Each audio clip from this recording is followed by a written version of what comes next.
Ask any nurse about those mandatory training. Do you find that it's always on your day off? They expect you to come to these meetings. Normally, we don't get to the meeting if you work night shift, but the new thing is the only way to get you to come in the door is make it mandatory. I went in 1 hour, drive 1.5 hour to 1 hour, less than an hour, mandatory meetings. It could have been done during the shift change or before we start work, but they want to take your day off away. And I don't like that.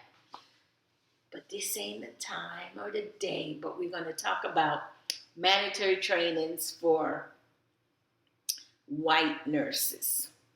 You heard me. Let's talk.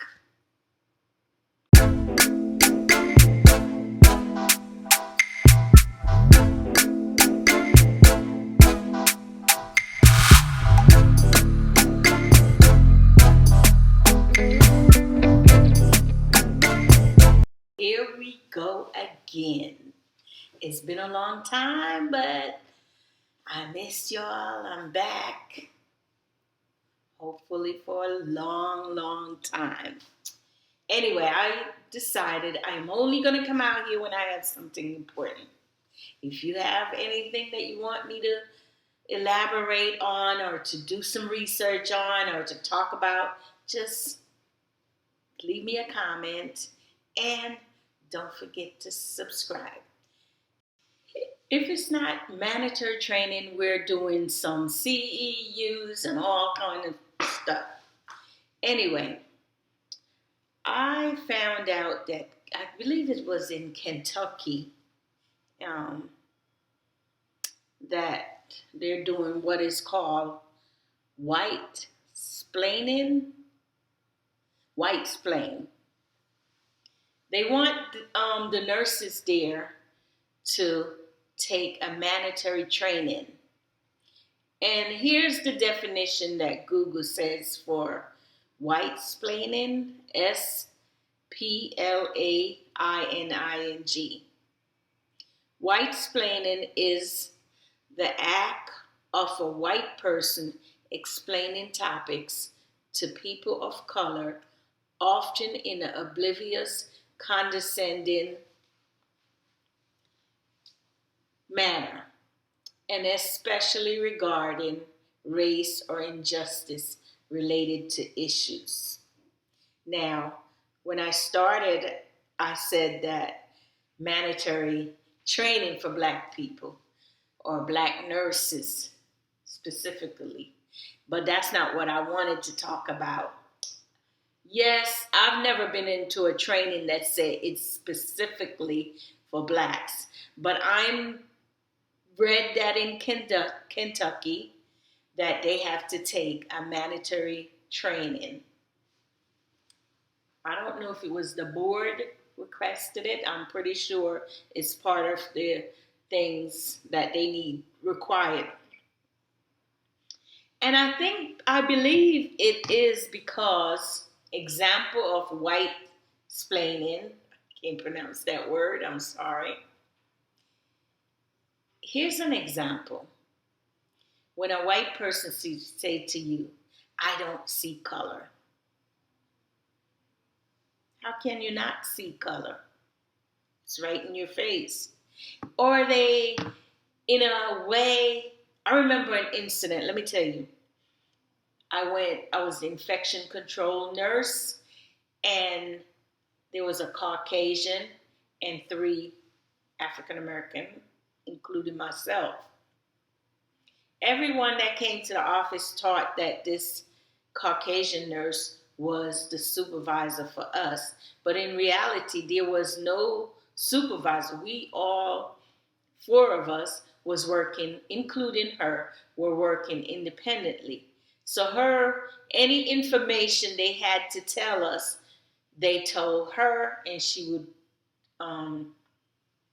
give us the information that the facility didn't like such and such, and we need to do it this way. They don't come together and let us all know. They go to her and for her to tell us. And it bothers me a lot. And I was saying to her, because, she was a nice person, made all the hats. That was her job. And I'm not joking. But I felt like the facility was disrespecting us as a nurse, a black nurse. They didn't see us as anyone. So I was trying to explain it to her, but she said, I don't see color. I don't see it that way. You're too, she was trying to say that I'm exaggerating. My feeling does not exist. She cannot see how or imagine that it was a racist act to her. I don't see color. I have a lot of black friends. That was her thing to me. And I realized that I could not get it in her head what she was saying wasn't right or what they were doing. She did not see it that way. She was just in awe with it. Another example is, just like I said, I have a lot of black friends. They always say that. And that question that. And don't get them was getting angry. Calm down. I don't think they're racist. I don't. Because look, they have black employees. And I looked at her like, really? Really, Susie? Really, Becky?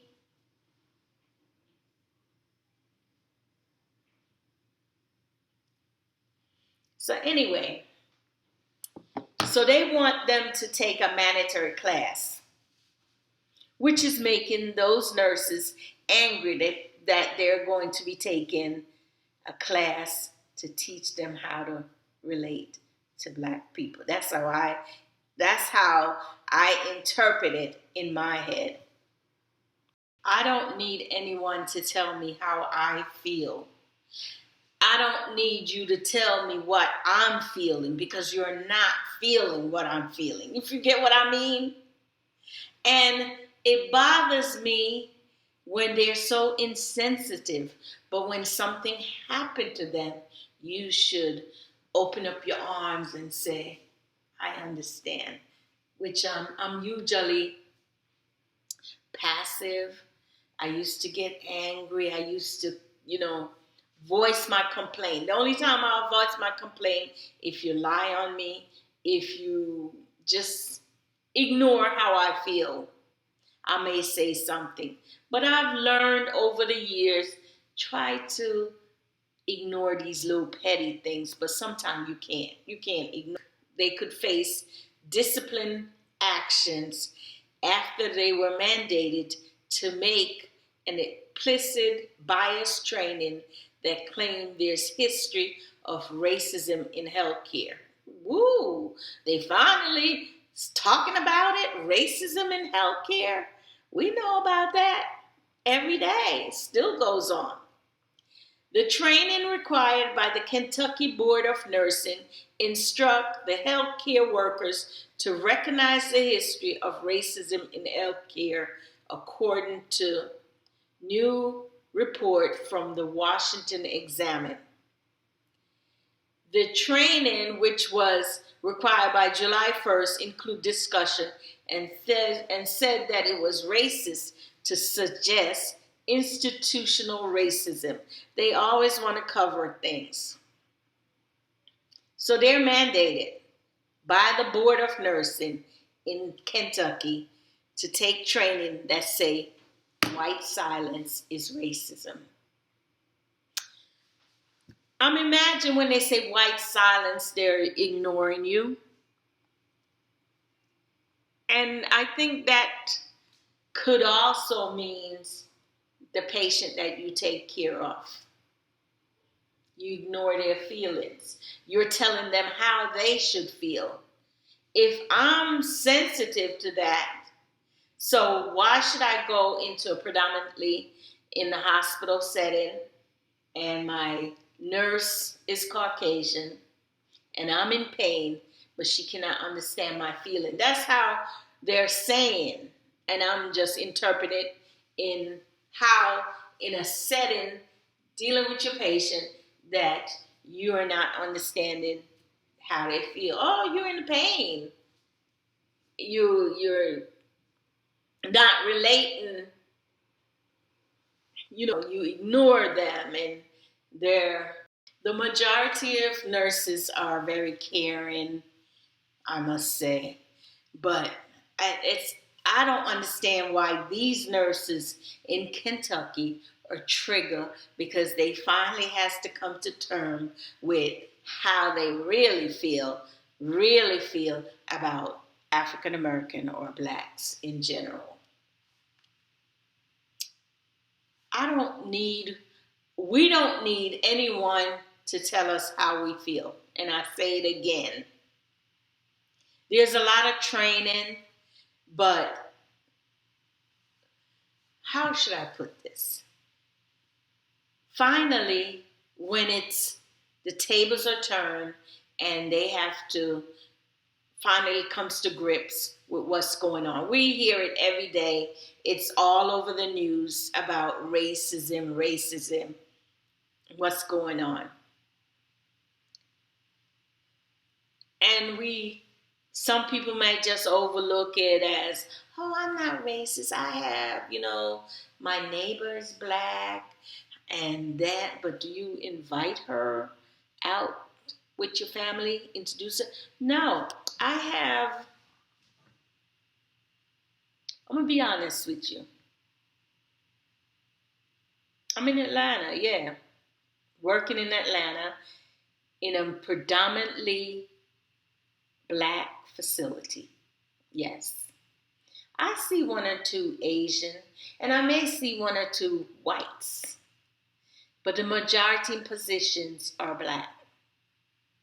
When I first got here, I went to the state hospital. It was predominantly black. And why am I talking about this? Is it different? Some people might be, oh, I want to work in an all black facility. I want to work in an all white facility. I don't want to be the only one. No, I do not.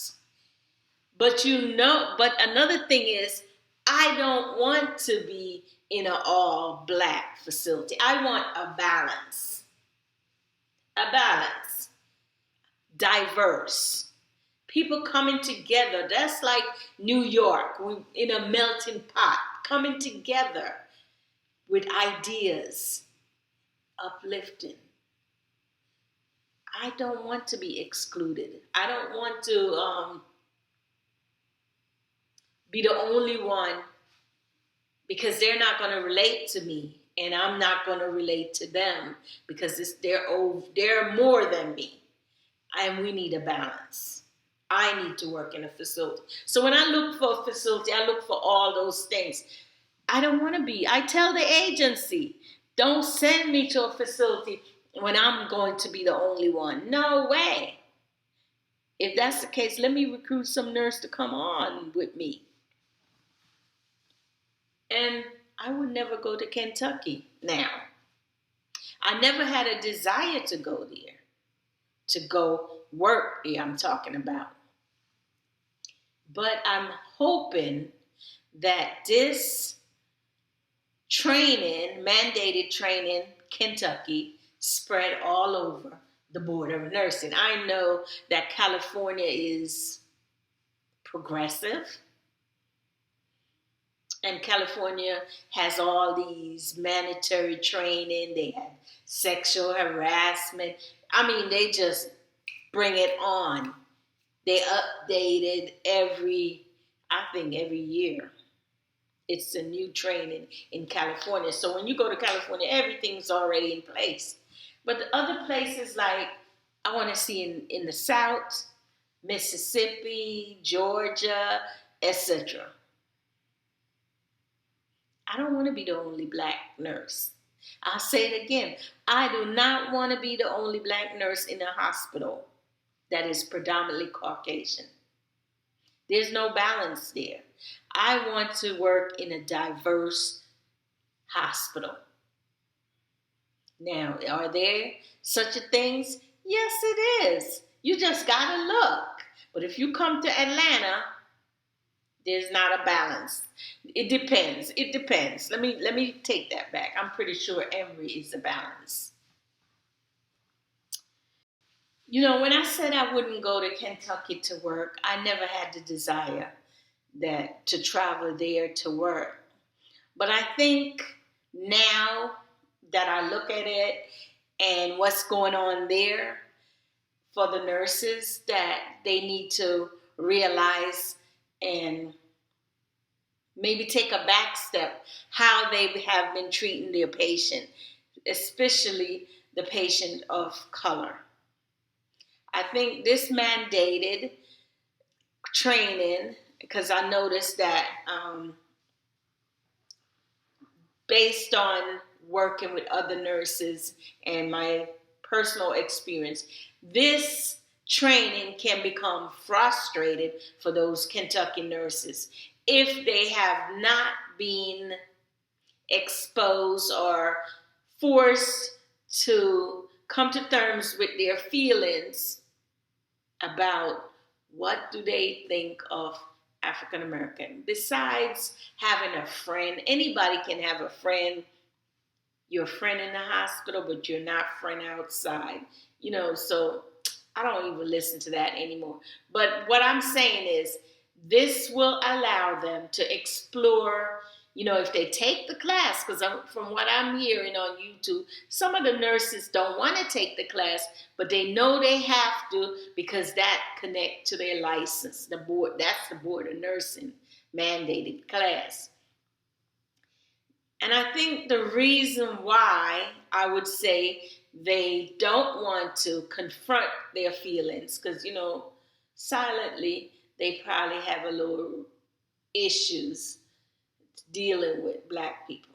And I'm saying that because I've been in several situations where Caucasian patient do not want me as a nurse, and it's not something that I can say I can walk away from the patient. I did my best, and I try and to give the best care. And if the patient don't want you, there's nothing you can do but go to the manager and say, look, this not working. She doesn't want me. I cannot force it. I try my best and it's not working. And you hope that your manager or your charge nurse will do the right thing by switching you out. You know, because some nurse, once they start their assignment, they don't want to switch out. But in a case like that, hopefully they know what they do the right thing. That's all I can say. Kentucky is like, I would say 99% Caucasian. And they have a history of KKK in that area, allegedly. So I can imagine I would say, once they complete the training, maybe they'll have a different perspective of how others feel and what to say and how to treat, because it trickles down to the patient. It's not about how you treat me on the street. It's how you're going to, the same way you're treating the patient, the same way you treat your friends, the same way you treat another person you see on the street is the same way you're going to treat them on the job. Because it's a habit. So it's forced them to rethink how they feel. And if there happen to be some racists in the group and they're fighting against it, make it mandated. And that's a good thing. So I'm watching to see the changes. You know, we're talking about race relation. It's always in the news and, you know, don't hear. We're the last, yes. black nurses. We're the last. I'm always going to say it, that when the pandemic hit, we were the first ones that went into the storm, the thunderstorm of the COVID. And we clean it up. And when we clean it up, who comes behind us? Who come on in the door? Who got the praise? Who were the angel? Who were the best? Who did the job?